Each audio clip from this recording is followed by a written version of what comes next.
Lesson 3.6, Compound Inequalities, page 201, Problem 1, Writing a Compound Inequality. Compound just means 2 and 1, okay, or more than 1, I guess, but we typically do it with 2, okay. So part A says all real numbers that are greater than -2 and less than 6, okay. Well, so you do this literally in 2 parts. So the first part is greater than -2. So there's no equal sign, so we're just going to say greater than -2. Okay, and has to be less than 6. All they did first was translate that into an inequality statement. Okay. Now, and can usually be put together into one statement because and typically, there are exceptions, but typically it means that and is between the 2 numbers. The word and typically means that it's between the 2 numbers, okay? So that's what this says. -2 is less than n is less than 6. We never use greater thans when we're doing an inequality statement. So you basically go from smallest to largest and ends in the middle if it's an and, okay? So there's no equal signs here, which means there's open circles at -2 and open circle at 6. And less than 6 goes this way, greater than 2 goes this way. And means that it has to happen for both of them at the same time. So that means it can only be in here because anything out here, yes, it would be greater than -2, but it wouldn't be less than 6. And anything over here, yes, it would be less than 6, but it wouldn't be greater than -2. Okay, so and means it has to be both. So that's everything in between them. Part B, all real numbers that are less than 0 or greater than or equal to 5. So less than 0 or, notice it says or, we don't have to put them together when it's an or. What the or typically means, and again there's exceptions, but typically that means they're going to go opposite directions. So less than 0 is going to be an open circle at 0 going that way.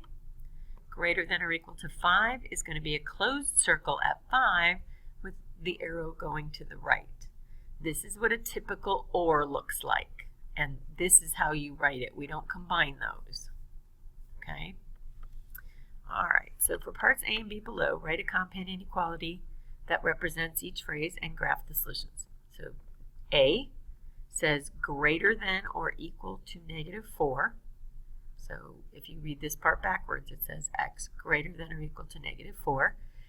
And, okay, that's where we write them together, okay? Means that x is probably between them, less than 6. Okay, so if these both turn out to be less thans, we're good to go. So we're going to have a closed circle at -4, an open circle at 6. So there's my closed circle, there's my open circle, and it's going to go between them because x is less than 6, which is this direction, okay, to the left. And this one, because x is on the right, you have to read it backwards. So x is actually greater than -4, which means to the right. So this would be that graph. Okay, here's an or.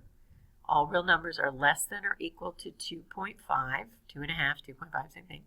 So x is less than 2.5, or, this was an or, greater than 6. So x has to be greater than 6.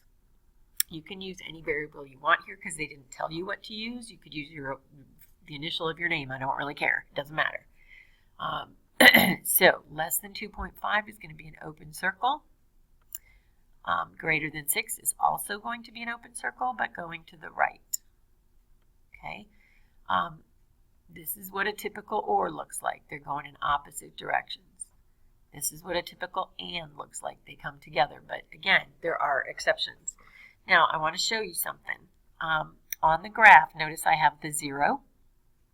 On all my graphs, I always put the 0 so I know where I am on the graph, just for perspective. And I always, always, always have the number I'm talking about. So just because 2.5 doesn't fall on my normal scale doesn't mean I don't have to write it. 6 was already there, so we're good. 6 was already there, -4 was already there.